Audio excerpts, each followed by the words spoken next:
다가하다. 아주도 전부 홀기 유세리. 다스. Avec la grande terre Hor, 어, mes amis de Mongolie. 또다 라와 덴베니 치소. C'est un pays qui a dans une société qui est libre. 갈미키야 사로 아니 보레투 사로 Nous avons son Karmika, Boretu, 차도 그게다 et tous ces différents en fait, peuples liés à la Mongolie. 지사 소리 사모로 Vous avez finalement une assez grande population qui s'étend sur pas mal de terres. Et du point de vue historique, il y a une grande connexion avec la société tibétaine. 엔터리 차 사모로 Et ensuite, aujourd'hui, je vous souhaite tous, tous bonjour et que tout soit de bon augure pour vous. Le Bouddha, ce qui 내 때봐 장내 장도 다르요사지 순요래 서띵안서 고래 il a, 아니 야가 장 ce qu'on doit comprendre par le pouvoir, il a pu du nord au nord, il a répandu ses enseignements. Nous avons l'Inde et du nord de l'Inde, nous avons le Tibet et au nord du Tibet, nous avons la Mongolie. Quand on parle de cette grande terre de Mongolie, du point de vue historique, où il y a des pratiquants bouddhistes qui a émergé, qui a issu du Tibet. Ce bouddhisme-là s'est répandu par le Tibet. Et du coup, il y a cette connexion assez unique entre le Tibet et la Mongolie. Ainsi,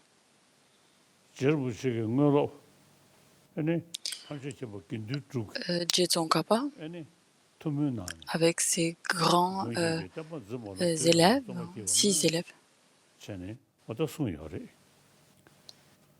a enseigné que de ne pas tomber sous l'emprise de l'attachement et l'aversion et de discipliner son propre esprit. Et Gendun Drupa, donc le 6e Dalai Lama, qui est venu, Gendun Drupa avait... La chose principale était de répandre les enseignements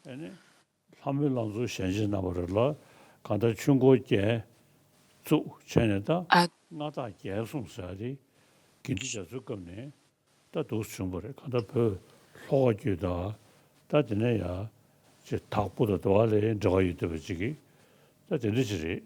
Et du coup, il y a cette connexion parce que Gendun Gyatso a répandu des enseignements en Mongolie. Sonam Gyatso,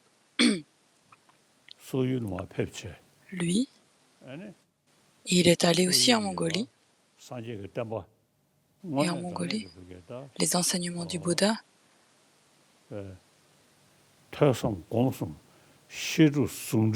a écouté, a contemplé et médité, et a médité sur ces enseignements, mais en plus, par cette approche-là, doté de cette approche, il a répandu en Mongolie. Et donc le nom Dalai Lama vient probablement de la Mongolie.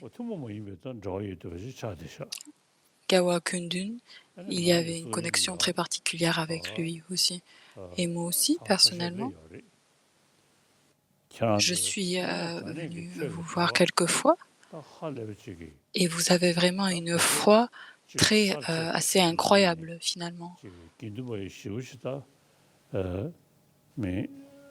Et ce que Gendun Drupa a fait,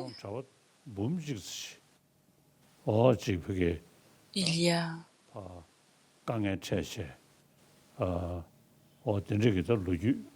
a été répandu. Il y a aussi toutes ces histoires qui racontent les difficultés qui ont été rencontrées par divers moines et moniales. Et je vois clairement et je me dis souvent, les pauvres, ils ont cette cette foi très stable, mais malgré cela, ils ont fait face à de nombreuses difficultés. Et quand j'étais assis en haut sur un trône, quand j'étais venu en Mongolie, ils ont offert un mandala. Et lors de cette offrande de mandala, et un grand érudit, un Khenpo, ils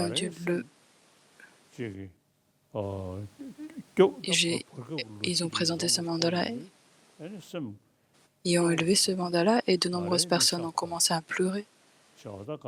Et moi aussi, ça m'a mis les larmes aux yeux parce que il y a vraiment une connexion très particulière entre les Tibétains et le peuple de Mongolie. Quand on parle du Dharma, il y a de nombreuses religions à travers le monde. Et le Bouddha, lui, donc pendant sa période, lorsqu'il était en vie, il a présenté les enseignements basés sur les différentes capacités et dispositions de chacun des êtres. Il n'a probablement jamais dit que tout le monde doit pratiquer le Dharma. Il s'est vraiment adapté aux différentes dispositions de chacun des êtres. Il a dit au moine démonial, analysez, n'acceptez pas mes enseignements par simple foi, analysez mes propos, mes enseignements, tout comme l'orfèvre analyse la qualité de son or en le frottant, le brûlant, le coupant. Et du coup, il nous a enseigné d'avoir un état d'esprit ouvert et un esprit critique. L'enseignement du Bouddha, il est assez particulier dans le sens parce qu'on nous demande en fait de réfléchir aux raisons et à ces raisons-là, de les analyser et de les vérifier. En Inde, il y a si on regarde mes amis du Dharma de Mongolie qui se trouvent ici en Inde, donc ils ne s'engagent pas juste à dire je prends refuge dans ceci, dans cela. Ils ont vraiment cette analyse très assidue et par la suite de cette analyse assidue, ils vont générer cette foi. Et d'habitude, tous les différents pays bouddhistes, donc que ce soit au Sri Lanka, Burma, en Myanmar, Thaïlande, etc. Donc ce sont des pays bouddhistes en effet. Et le bouddhisme s'est fortement répandu dans ces pays-là. Par contre, il s'appuie principalement sur des traités pali. Ainsi, ils ont une foi très forte et en se disant c'est le Bouddha qui l'a dit. Ils s'appuient principalement sur des citations. Ça, c'est leur approche principale.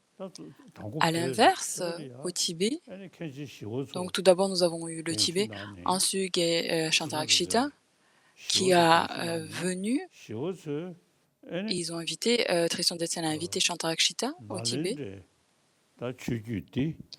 et alors il a répandu en fait cette lignée de Nalanda, a présenté en fait, a fait une introduction de cette lignée-là au Tibet. Ensuite, donc tous les différents grands disciples et tous ces érudits, Nagarjuna, etc., d'Inde, en fait, se trouvaient principalement à Nalanda. Et ainsi ont répandu alors, cette lignée-là a été répandue au Tibet par Shantarakshita.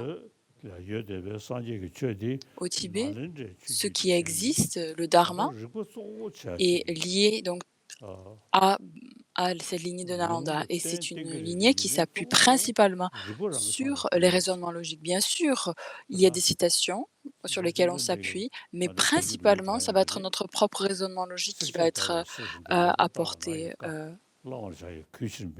Donc, tout comme l'orfèvre analyse la qualité de son or, de couper, de frotter et de brûler l'or. Donc ça, c'est vraiment réellement et parfaitement mis en pratique au Tibet. Et ensuite, ça s'est répandu à la terre Hor, donc en Mongolie. Et c'est pour ça que donc, ces enseignements du Bouddha répandus en Mongolie s'appuient aussi sur ces raisonnements logiques. Et de mon point de vue, quand j'étais au Tibet, nous n'avons pas trop eu de connexion avec des sciences, les scientifiques, et petit à petit, donc à la suite de l'occupation chinoise, les Chinois ont dit ça c'est une foi aveugle, le bouddhisme. Et ensuite, en étant arrivé en Inde, vu que j'ai rencontré de nombreux universitaires et différents philosophes, différents érudits, et donc ce dharma, ce bouddhisme tibétain, répandu par Shantarakshita, qui s'appuie principalement sur les raisonnements logiques, parce que si ce que nous avons enseigné, c'est que si nous nous rendons compte que les enseignements du Bouddha vont à l'encontre de notre raisonnement logique, nous n'avons pas à juste dire « Ah, c'est parce qu'il a dit cela, donc c'est ainsi ». Donc nous n'avons pas à avoir cette approche-là. Et quand je suis arrivé ici en Inde, la lignée de Nalanda, nous nous sommes appuyés sur l'analyse, donc sur ce raisonnement logique issu de Nalanda. Et j'ai pu avoir cette chance de me connecter et de me lier avec ces scientifiques. Il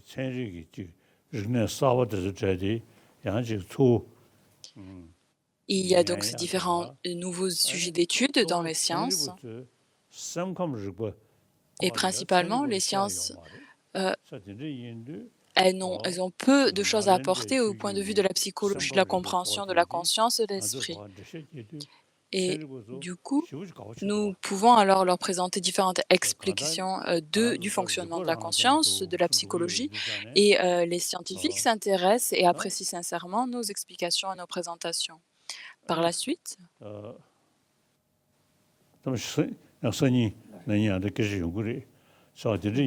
demain, nous allons parler de différents sujets. Aujourd'hui, nous allons comprendre donc de cette lignée en fait, et cette connexion entre le bouddhisme tibétain et celui de Mongolie, et de comprendre que l'étude est le point essentiel en fait de nos engagements dans le bouddhisme, donc que ce soit Dhammakirti ou Nagarjuna, etc. Ensuite,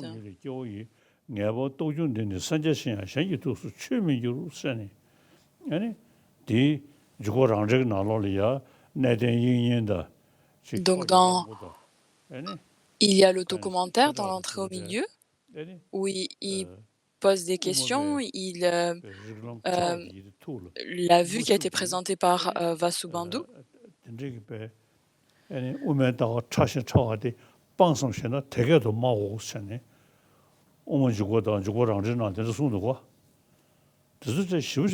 il présente en fait les questionnements de la présentation de la voie du milieu, qui est réellement extraordinaire, de se dire ça c'est un grand maître, donc et de s'arrêter là, ça ne suffit pas, il faut vraiment s'engager et de vraiment analyser ce qui se passe et se mettre là. Alors, par exemple, nous sommes des détenteurs de la lignée de Nalanda, que ce soit le Tibet ou en Mongolie, nous avons cette capacité de pouvoir lier en fait ces deux choses-là, le bouddhisme et les sciences, j'en suis certain. Et du coup, mes amis du peuple de Mongolie, je vous demande de pouvoir vous d'étudier les textes et de vous associer principalement de la psychologie, les sciences et des textes sur la cognition valide, et ça vous permettra vraiment d'en tirer profit pleinement. Comme je vous ai dit, donc Kalmykia, etc., Buddhaya, donc ces différents peuples liés. Donc ensuite, si on regarde liés donc à ces peuples russes, donc il y a ces différentes républiques qui sont liées à la terre de Russie, et ils ont vraiment des connexions très fortes avec le bouddhisme, ces diverses républiques. Leningrad, Chomdemde, le Bouddha. il y a eu un temple bouddhiste et même en Russie, il y a les gens qui prêtent un intérêt dans le bouddhisme qui s'accroît de plus en plus au fil du temps. J'ai visité ce temple bouddhiste. Et en Occident aussi, toutes les personnes qui sont intéressées par la science, la psychologie, ils s'intéressent aussi particulièrement à la philosophie et aux présentations de la psychologie bouddhiste. Donc des pays qui nous ont différents pays qui ne sont pas du tout connectés au bouddhisme, même ces pays-là commencent à s'intéresser à cette lignée de Nalanda. Parce que vu que nous sommes depuis de nos parents, en fait, nous détenons en fait cette lignée de Nalanda. Et du coup, veillons prêter attention à cette lignée-là, et en particulier la jeunesse. Quand on parle du Dharma, donc ne pas penser comme les Chinois que c'était une foi aveugle. Vraiment, posons-nous la question si c'est juste ou pas, et engageons-nous personnellement dans une étude. Si c'est quelque chose qui est complètement infondé, et de se dire que c'est simplement une foi aveugle, on n'a aucune réelle raison de s'engager dans un tel chemin.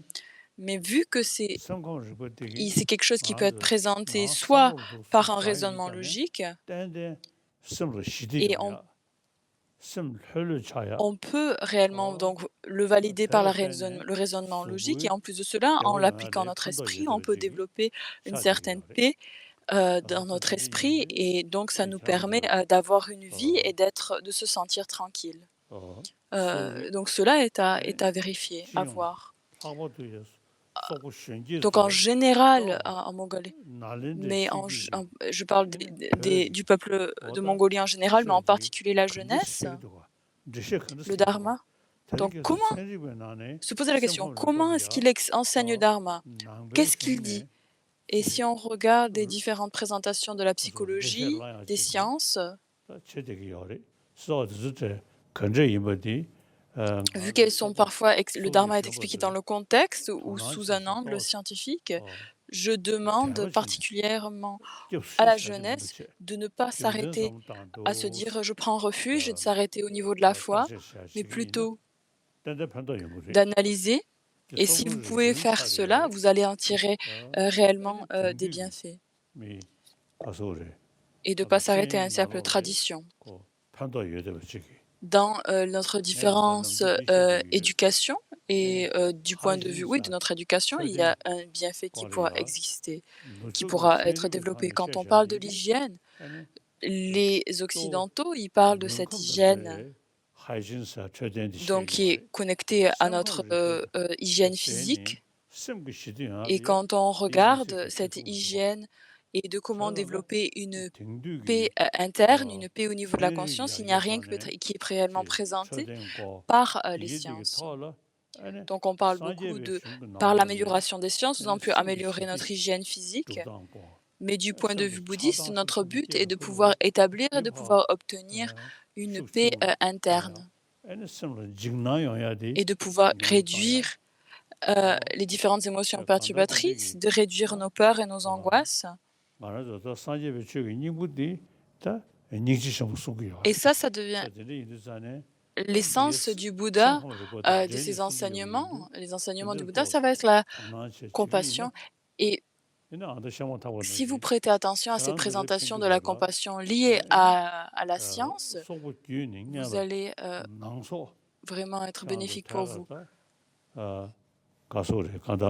Directement. Donc nous sommes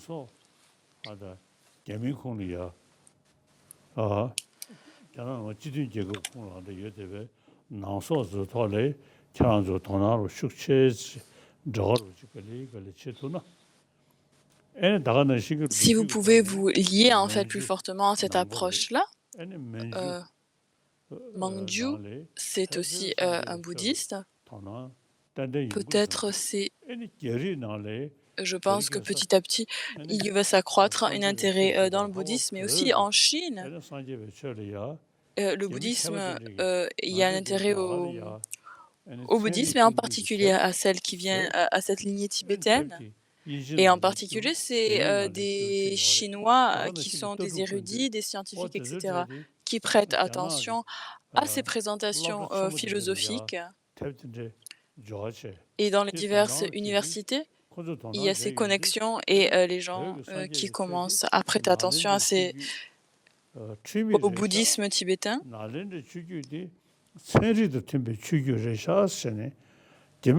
Et ça leur permet de voir, en fait, ils se rendent compte que la présentation du bouddhisme tibétain est vraiment en accord avec les présentations scientifiques.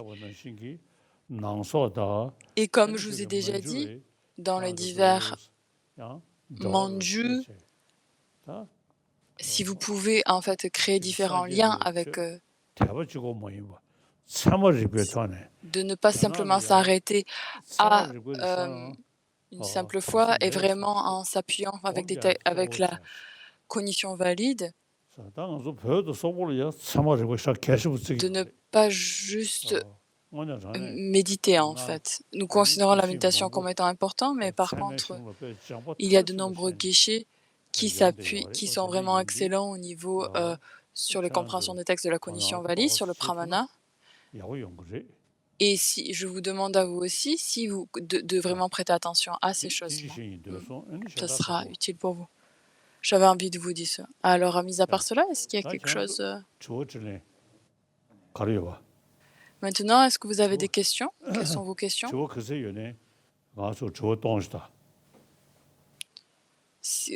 Peu importe votre nombre de questions, vous pouvez toutes les poser. The first question will be from Ulaanbaatar, and the question will be asked by. La première question est de Ulaanbaatar. She's a student of Otochmanramp University. Une étudiante.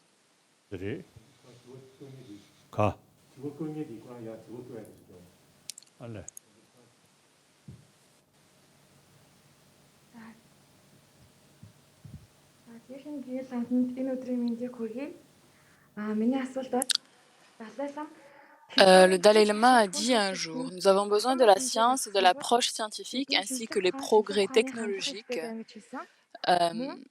Et ces progrès technologiques ont donné de nombreuses opportunités à l'humanité. Le Dalai Lama a également déclaré que nous avons besoin des enseignements sacrés du bouddhisme. Alors comment maintenir l'équilibre entre l'approche scientifique et les connaissances bouddhistes? Parfois, nous constatons qu'il existe une polarisation entre ces deux éléments. Cette question, c'est comme j'en ai parlé un petit peu. Quand on parle du bouddhisme, c'est quelque chose qui va être connecté avec la psychologie. Ainsi, le bouddhisme, dans le bouddhisme,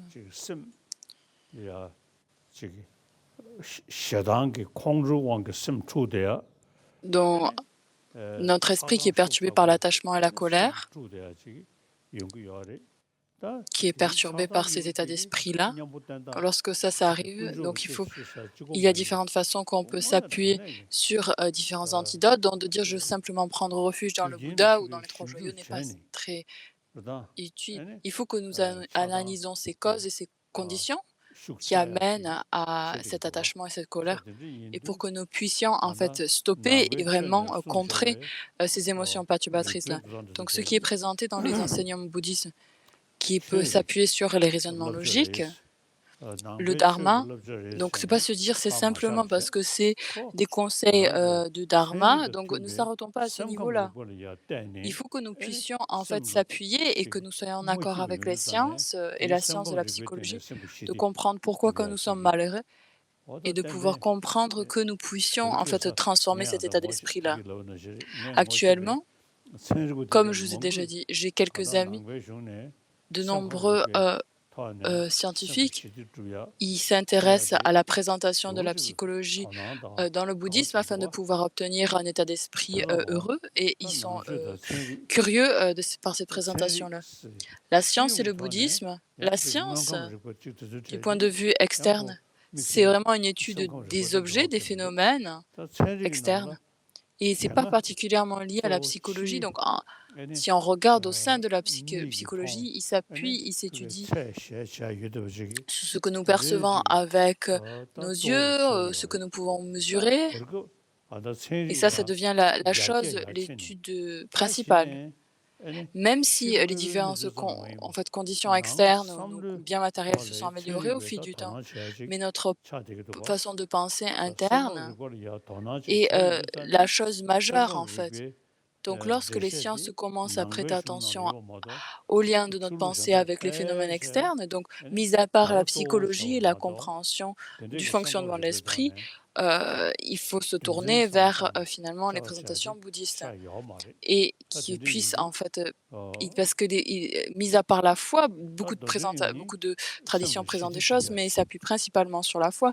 Donc le bouddhisme tibétain nous présente des choses, ces différentes présentations, mais avec des raisonnements logiques. Ainsi, donc ce qui a été enseigné dans le bouddhisme, le but, c'est de pouvoir obtenir le bonheur et de pouvoir éliminer et réduire les différentes émotions perturbatrices, telles l'attachement à la colère. Et ça, c'est les scientifiques qui s'intéressent à ces approches-là. Ainsi, le bouddhisme et les sciences, si on regarde d'un point de vue général, les sciences c'est plutôt s'intéressent aux phénomènes, à la physique, etc. Donc peut-être demain, nous allons en parler demain, mais par exemple, Vasubandhu. Non, oui, Vasubandhu.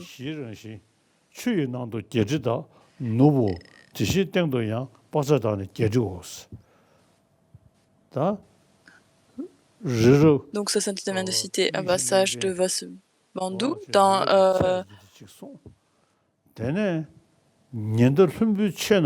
le Abhidharma-ghosha, présentation de l'univers avec Montmeru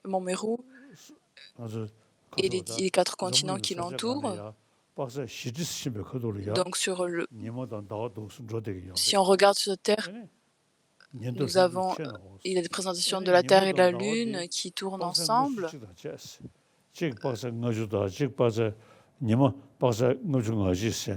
Et donc, il parle de la distance entre le Soleil et la Lune, mais actuellement, donc on voit ce que les scientifiques peuvent nous dire directement, c'est que ils sont allés sur la Lune, ils sont allés sur Mars aussi.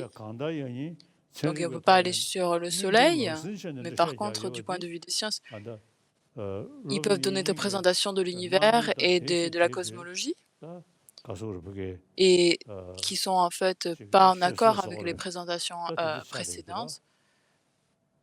Et c'est comme je vous ai dit là, la présentation de Dharmakirti, il ne considère pas Vasubandhu comme étant un réel philosophe, parce que ses présentations sont finalement erronées dans certains cas. Du point de vue de la psychologie, ça va être le sujet majeur. Ensuite, nous avons, lié à la science, la physique quantique, qui est très claire et qui est vraiment de plus en plus s'intéresse à ces présentations et à cette science physique quantique. Donc, j'ai rencontré quelquefois de tels scientifiques, et quand ils parlent de la physique quantique, ils parlent de la discordance, de la différence entre l'apparence et le réel mode de l'existence. Donc, comme quoi un objet se présente à nous comme ayant un réel type d'existence, mais son réel mode d'existence, donc qui existe de par son propre côté, donc c'est telle apparence comme ayant, de par ses propres caractéristiques, comme ayant une forme indépendance, donc une telle existence est absence, parce que si on analyse, on va au niveau des particules les plus subtiles. Nous avons la forme. Donc, il y a différentes divisions de présentation de la forme. On peut dire que rien n'existe de par son propre côté, et ça va être clairement aussi expliqué par la physique quantique aussi. Et dans nos textes, dans nos traités, donc nous parlons aussi, donc l'apparence, rien n'existe à telle son apparence, Et il y a différentes présentations vraiment et des explications extensives au niveau de ce sujet-là. Mais lorsque nous nous connectons, nous nous mettons en lien avec les différents physiques quantiques. Donc auparavant, il y avait un grand érudit indien de la physique quantique et il m'a dit quantum physics la physique quantique, donc la présentation dans la physique quantique, c'est nouveau en Europe. Ce point de vue, cette perspective-là est nouveau. Mais en Inde, donc il y a plus de 2500 ans, c'est quelque chose qui a émergé. Et ce qu'il dit, et à ce moment-là, il a récité quelques versets de la sagesse fondamentale de Nagarjuna. Mais en Inde, cette présentation de la physique quantique, elle a déjà existé il y a plus de 2500 ans. Et il a clairement dit que c'est quelque chose qui était présenté par Nagarjuna et c'est clairement expliqué dans ses traités. Par contre, la physique quantique, il parle principalement de la physique, finalement. Petit à petit, ce nouveau intérêt qui est prêté à la conscience, et mis à part les différentes présentations dans le bouddhisme, c'est assez rare de trouver ces présentations et ces divisions claires présentées dans les traités. Et qui se pose des questions de comment nous pouvons entraîner notre esprit et qui nous permet de pouvoir établir et de pouvoir obtenir un état de bonheur en s'appuyant sur les divers antidotes. La science, ça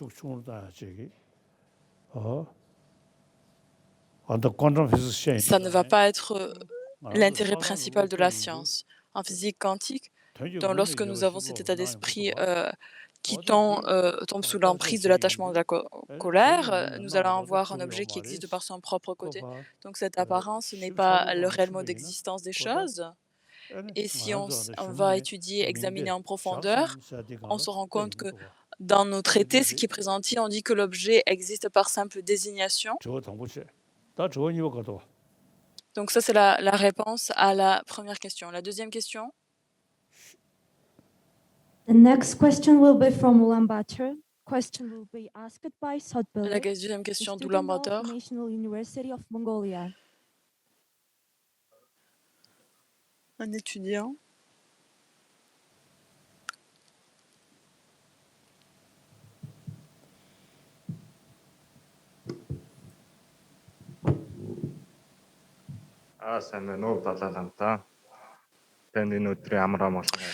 Le monde, les aspects sociaux, les aspects économiques des pays changent rapidement. Les jeunes générations ont du mal à savoir ce qu'elles peuvent attendre de l'avenir. Dans ce cas, quels conseils donneriez-vous aux jeunes pour choisir leur profession et leurs emplois?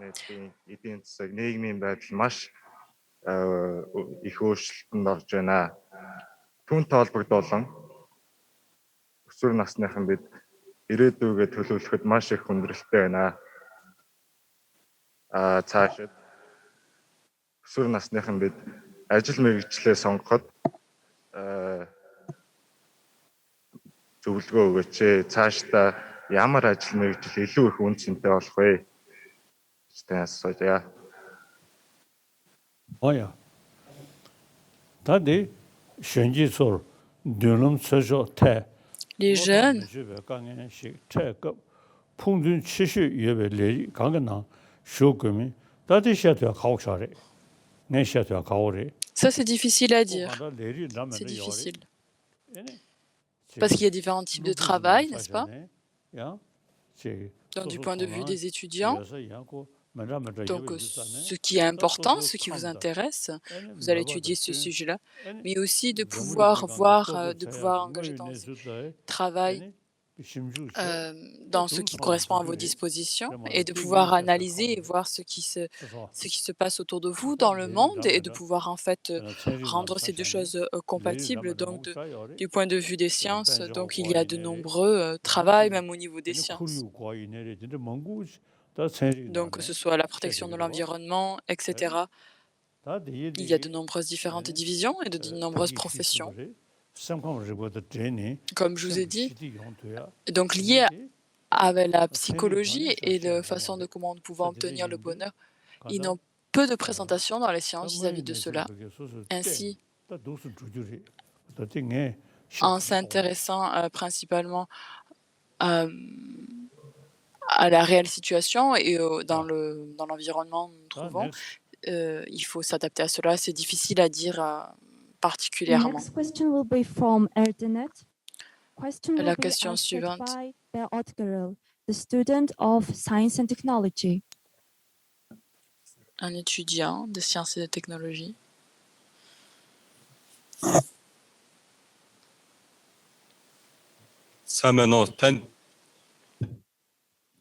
Bonjour. Comment définissez-vous le bouddhisme comme une science? Le bouddhisme, donc de dire que c'est une science, c'est ce que je vous ai dit. Je vous ai déjà expliqué, je pense. Quand on parle des sciences, c'est une analyse, c'est une examination, une analyse du mode d'existence, mais plutôt des objets externes. Le bouddhisme va s'intéresser principalement à la conscience, à l'esprit, et de pouvoir comprendre, quand on parle par exemple de la paix dans le monde, la racine va être de pouvoir discipliner son esprit, de contrôler son esprit. Donc nous, les humains, il faut que nous développons en fait cette attitude de percevoir tous les êtres comme étant nos proches et de comprendre en fait, de placer cette idée d'unité, d'humanité au sein de notre communauté humaine, du point de vue bouddhisme, que ce soit dans les textes, dans les traités bouddhistes, on parle de tous les êtres. On parle juste d'êtres humains, on parle de tous les êtres. Et si on se base simplement sur les humains, donc dans ce monde, nous, tous les êtres, tous les humains sur cette planète, il faut qu'on considère toutes ces personnes-là. Mais dans les traités du bouddhisme, donc on ne peut pas présenter et dire nous, eux, notre peuple, leur peuple, et de faire ces divisions entre différents peuples et différentes personnes. Donc ce n'est quelque chose qui est inacceptable dans le bouddhisme. Nous parlons de tous les êtres. Et dans ce monde, tous les êtres de ce monde, et en particulier tous les êtres humains, il faut que nous puissions tous obtenir le bonheur et être libres de la souffrance. Ainsi, afin de pouvoir obtenir le bonheur, la chose principale va être de s'appuyer. Vu que nous avons besoin d'un bonheur, il faut que nous appuyions sur la psychologie, la compréhension de notre psychologie. Quand on parle du bouddhisme, d'habitude, quand on parle du dharma, on considère ça comme étant quelque chose de principalement basé sur la foi. Et donc toutes les religions, je respecte toutes les religions, mais si on analyse en profondeur, on se rend compte que si quelqu'un qui s'appuie, il y a des types de religions qui sont juste la foi, et des personnes et d'autres religions qui s'appuient pas juste sur la foi, mais qui s'appuient sur le raisonnement logique. Par exemple, la tradition Jain, il ne parle pas donc d'un Dieu créateur, les bouddhistes non plus, mais le christianisme, la tradition juive, musulmane, etc., ils acceptent l'idée d'un Dieu créateur. On dit, bon, si Dieu le veut. Donc, mis à part cela, il n'y a aucune analyse qui peut être faite. Si quelqu'un qui n'accepte pas le Dieu créateur, on comprend que comment est-ce qu'on peut obtenir le bonheur? Ça va être de bonheur dans notre conscience. On va s'appuyer sur des raisonnements logiques. Ainsi, la science et le bouddhisme, quand on parle de la science, ça va être le nom en fait désigne cette analyse en fait des phénomènes externes et de leur réel mode d'existence. Et ils vont se présenter simplement une étude des phénomènes externes. Et le bouddhisme Jusqu'à présent, ce qui s'est passé, que beaucoup de personnes se sont intéressées principalement aux phénomènes externes et le bouddhisme, en fait, nous amène à nous tourner vers l'intérieur, d'où l'intérêt porté actuellement au bouddhisme. Il y a différentes façons que l'on peut comprendre le bouddhisme ou des sciences si on réfléchit juste aux phénomènes externes. Et si on se focalise juste sur les phénomènes externes, ça ne, on ne peut pas... c'est assez limité. Par contre, si la science, on comprend ça comme étant quelque chose qui analyse les phénomènes externes et internes, alors la psychologie et l'analyse, alors ça va devenir quelque chose de scientifique aussi, cette approche de la compréhension de l'esprit. Quand on parle de science moderne qui s'est répandue en Occident, ils ont peu d'informations en fait présentées sur la psychologie. Ils sont juste basés sur la foi. La présentation. La question suivante. Next question will be from Erdenet, and question will be asked by Tengiz.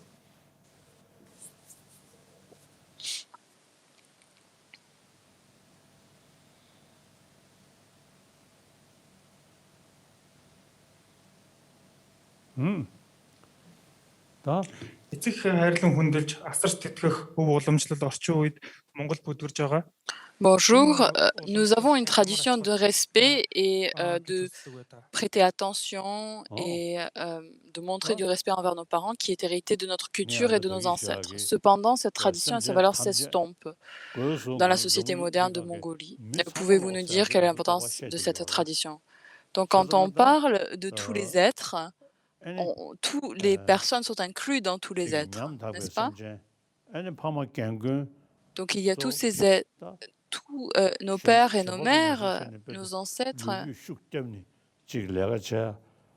ils ont travaillé très, très dur comme nous, comme les jeunes, et ensuite ils sont devenus plus âgés. Par la suite, ils deviennent en fait des personnes qui peuvent nous donner des conseils basés sur leur propre expérience. Et du coup, il est très important d'avoir du respect et de montrer du respect envers nos parents et les personnes plus âgées que nous et les personnes âgées, et de pouvoir en fait s'occuper d'eux. Et ça, c'est vraiment un comportement, comment dire, noble, épuré, de pouvoir agir ainsi. Alors, dans la société mongolienne, par exemple, les enfants, il est important aux enfants de respecter les parents, d'être affectueux envers eux. Et du point de vue des parents, les parents représentent en fait, et toutes les personnes plus âgées qui font face à différentes difficultés, il faut les aider. Et ça, c'est notre... Vu que nous sommes des animaux sociaux, nous dépendons l'un de l'autre. Il est important d'aider ces personnes âgées et du mieux qu'on peut actuellement dans le monde. Donc, il y a beaucoup de maisons de retraite. Donc, à travers le monde, il y a ces maisons de retraite et c'est bien, c'est très bien. The next question will be from Bain Hunger. La question suivante. Asked by Gemur Chao, student of National University of Mongolia. À notre étudiant, on va poser la question suivante.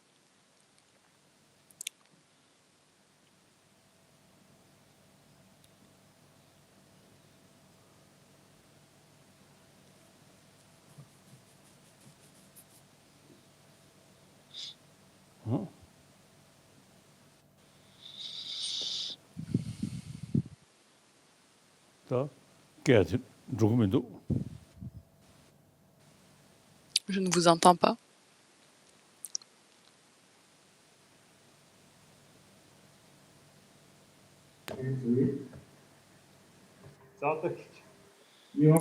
Votre sainteté, bonjour. Vous dites souvent qu'il faut être un bouddhiste du 21e siècle. Pouvez-vous, s'il vous plaît, expliquer cela?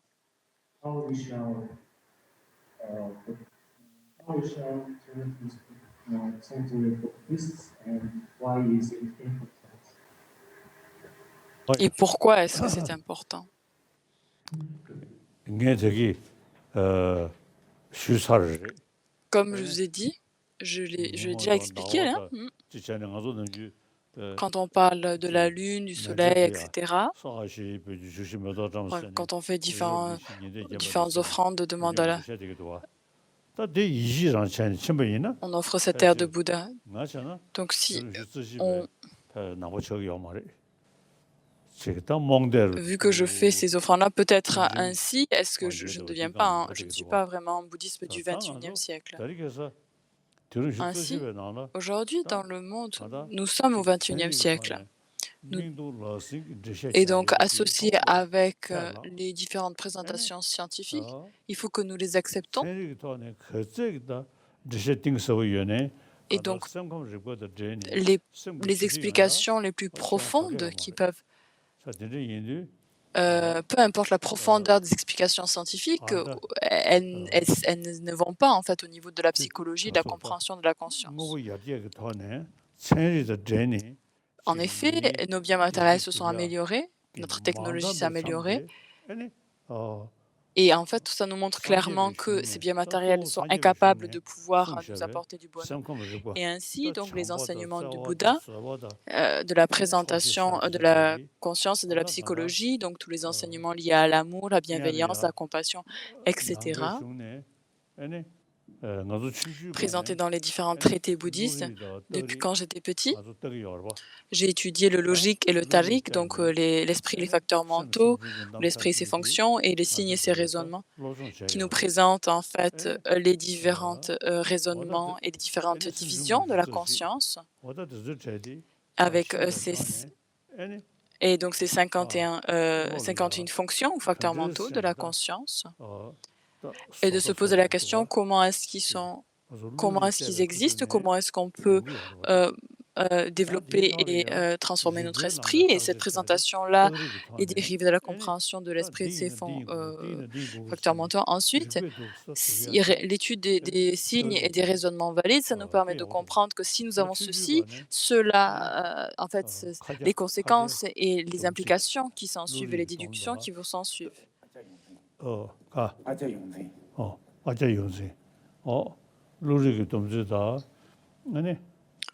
Et il y a différentes présentations du logique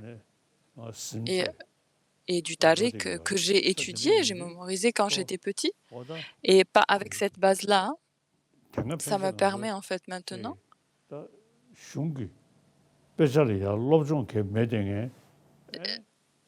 quelqu'un qui n'a pas étudié les différents textes, qui se dit juste je prends refuge dans ces traités-là.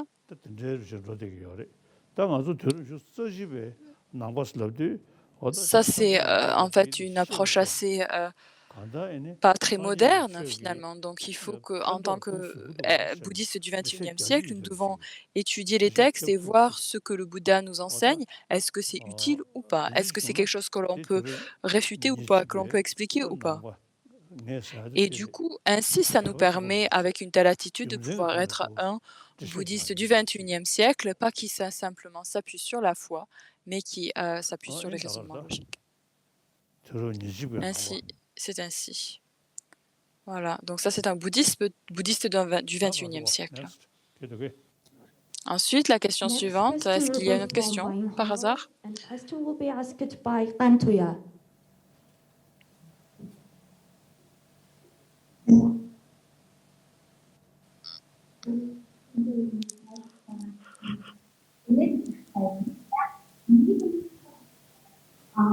Le bouddhisme est presque considéré comme la religion traditionnelle mongole. Comment pouvons-nous efficacement appliquer cette tradition et son concept dans nos systèmes éducatifs modernes? Comment les enseignants et les étudiants peuvent-ils s'impliquer de manière efficace?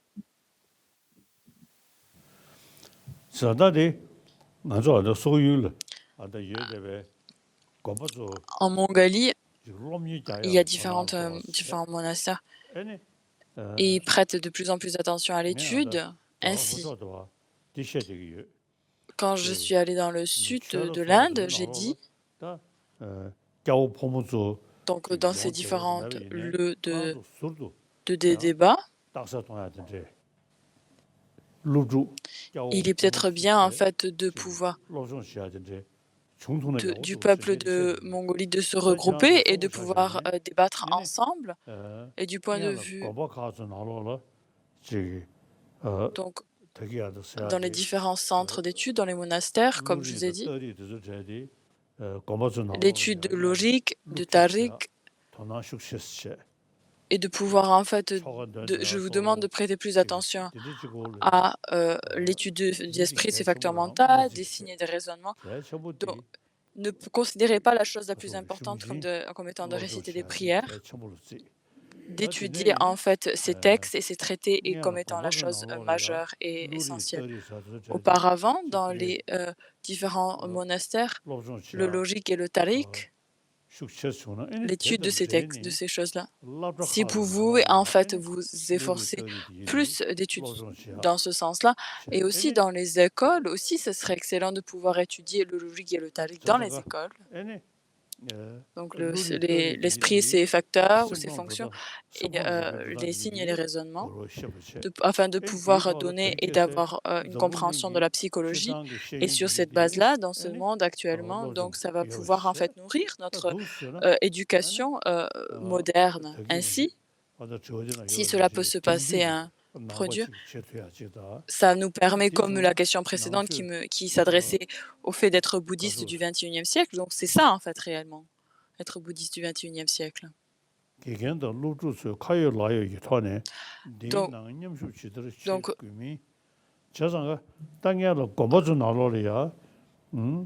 Donc tout d'abord, il faut que nous ayons dans les monastères donc étudier logique et le tariq, et ensuite, par la suite, et donc lié avec la monastère, donc les différentes écoles, de pouvoir enseigner et étudier le logique et le tariq. Et le logique, en fait, c'est la présentation de la psychologie finalement. Et avant, donc je vous demande en fait de pouvoir tout d'abord plus d'études dans cette direction dans les monastères, et par la suite l'étude qui pourrait se faire dans les différentes écoles. Je pense que de pouvoir en fait s'efforcer à l'étude de l'esprit et de ses fonctions et des signes et de ses raisonnements. Et je pense que ça sera bénéfique en Inde, dans nos différentes écoles. Tout d'abord, quand nous sommes arrivés,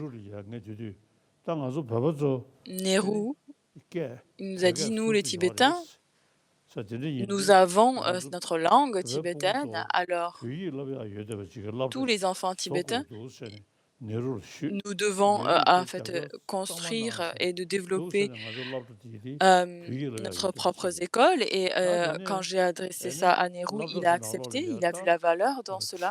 Ainsi, dans les différentes écoles, donc ça va être un sujet du Dharma, mais c'est pas juste de réciter des prières, et la chose principale va être l'explication, la présentation de l'esprit, de ses facteurs mentaux, et donc des signes, d'études des signes et des raisonnements. Et de pas juste réciter des prières de refuge et de bodhicitta, mais principalement de s'engager dans l'étude de la psychologie. Et c'est ce que j'ai donc mentionné quelques fois, et j'ai fait la requête dans ces écoles de faire cela. Et ainsi, donc, les Tibétains s'efforcent au maximum de suivre mes conseils. Et la chose la plus importante, par exemple en Inde, donc, quand nous sommes arrivés en tant que réfugiés,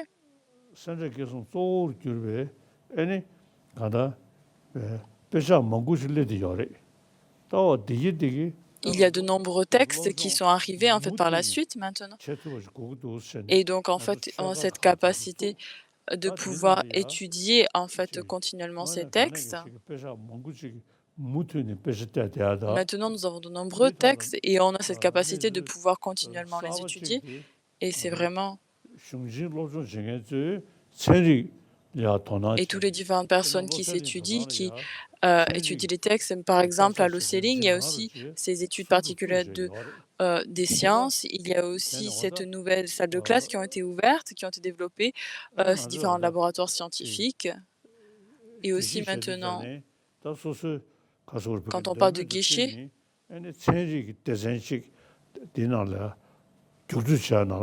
et aussi il y a un nouveau sujet qui est étudié, alors qui est lié donc à celui qui est un sujet qui est scientifique en fait, qui est intéressant à l'élève. Et c'est un nouveau aspect qui a été ajouté à l'examen de guichet.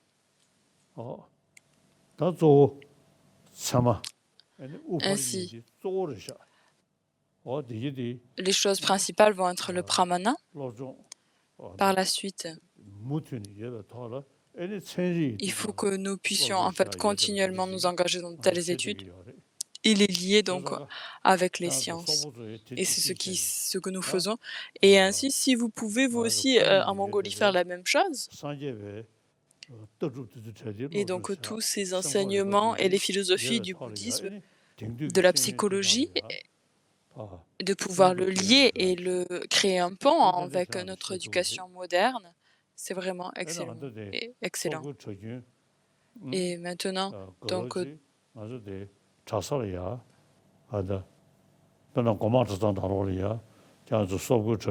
par exemple, à Gaumont, dans nos différents centres monastiques, à Gaumont, dans le sud de l'Inde, il y a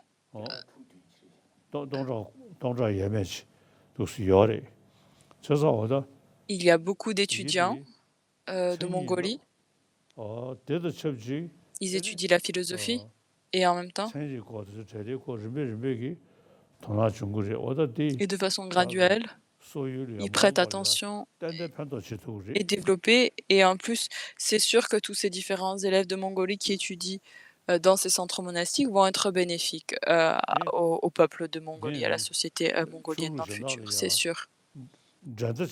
Dans les différentes religions, mais je n'essaie pas de dire que d'être en compétition avec les autres religions, mais d'avoir cette...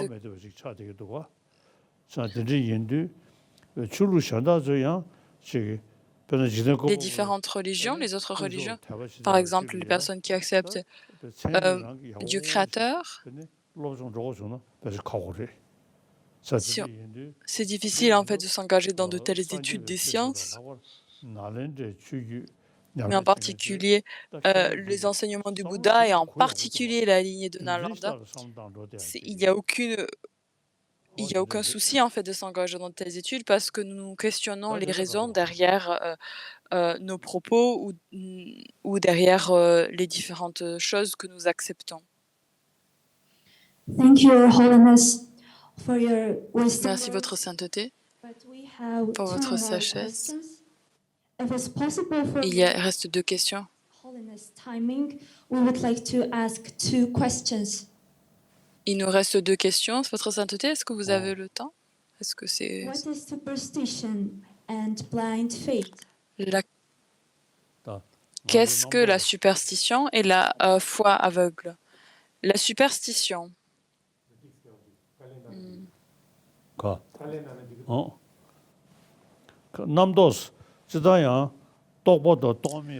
on parle de la superstition, donc on a donc des choses qui sont conceptuelles ou non conceptuelles, donc ça va être expliqué dans le Pramanavattika.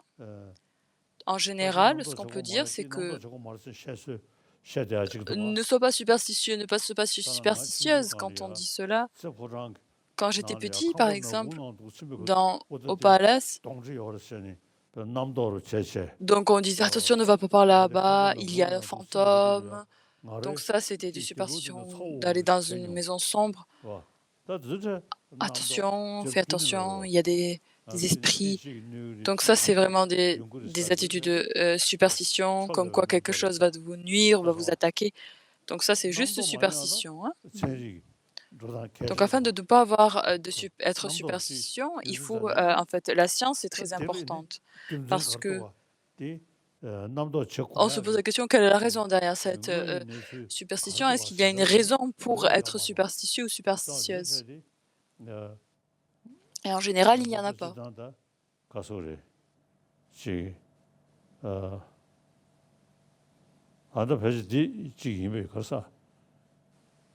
Donc peut-être Derikatsa.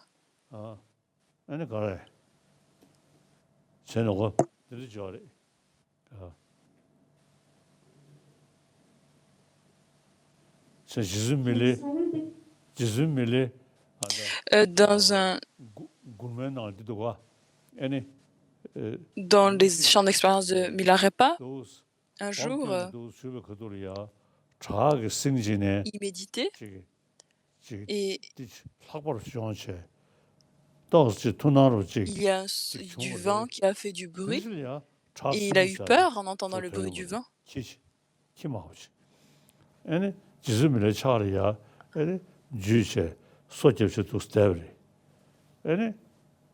Il a vu donc un animal qui a attaqué, qui a mordu notre personne.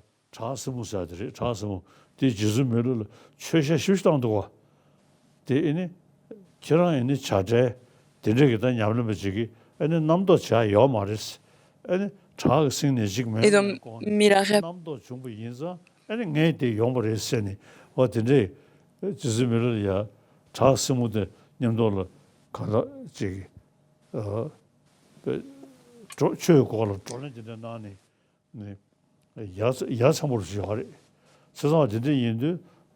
vu que cette personne était superstitieuse, l'être a apparu. Donc il y a de nombreuses différents liens avec divers êtres différents que Milarepa a rencontrés, qui étaient liés en fait, qui sont arrivés par le biais de la superstition en fait. Il n'y a aucune réelle raison d'être superstitieux. Ça a attiré en fait ces diverses classes d'êtres. Can someone become a Buddhist only by practicing Buddhist Dharma? La dernière question, est-ce qu'une personne peut devenir bouddhiste en simplement pratiquant le dharma?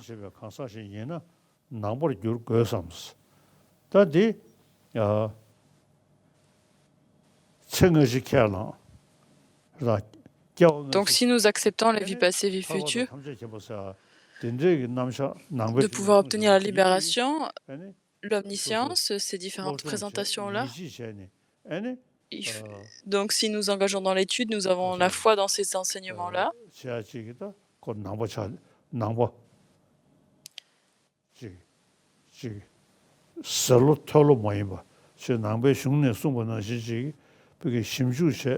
Donc vraiment quelqu'un qui étudie les textes, qui analyse les propos et qui s'engage dans une telle pratique, alors on peut dire que c'est quelqu'un qui pratique le dharma. Une telle personne qui pratique ainsi peut devenir alors bouddhiste. Mais par contre, dans les enseignements bouddhistes, comme je vous ai déjà dit, par exemple, présentation de la psychologie, ou comment est-ce qu'on peut être heureux, comment on peut obtenir une paix de l'esprit, et quelqu'un qui s'engage dans de telles pratiques. Donc, il n'y a aucune raison pour qu'une telle personne s'engage dans de telles pratiques. Par exemple, en Inde, il y a toute cette présentation de laïque, en fait, de pouvoir en fait présenter un comportement vertueux qui soit dissocié en fait de la religion. On parle de ces enseignements séculiers. Donc pas besoin d'avoir une foi particulière dans la loi de cause et effet, mais qui s'intéresse principalement à comment pouvoir obtenir une paix intérieure et ses conseils généraux et ces conseils vont être mis en pratique pour pouvoir arriver à cette fin-là. Et du coup, c'est aussi, ça va très bien aussi, de pouvoir étudier le bouddhisme. C'est pas nécessaire même si on s'engage dans certaines pratiques bouddhistes ou dans suivre les conseils, ce n'est pas nécessaire d'être bouddhiste. Quelqu'un qui accepte un Dieu créateur, mais qui écoute les différents enseignements bouddhistes sur la psychologie, et donc ils acceptent le Dieu créateur et en plus ils utilisent différents conseils afin de pouvoir obtenir une paix intérieure. Donc il n'y a aucune nécessité en fait de devenir bouddhiste. Voilà.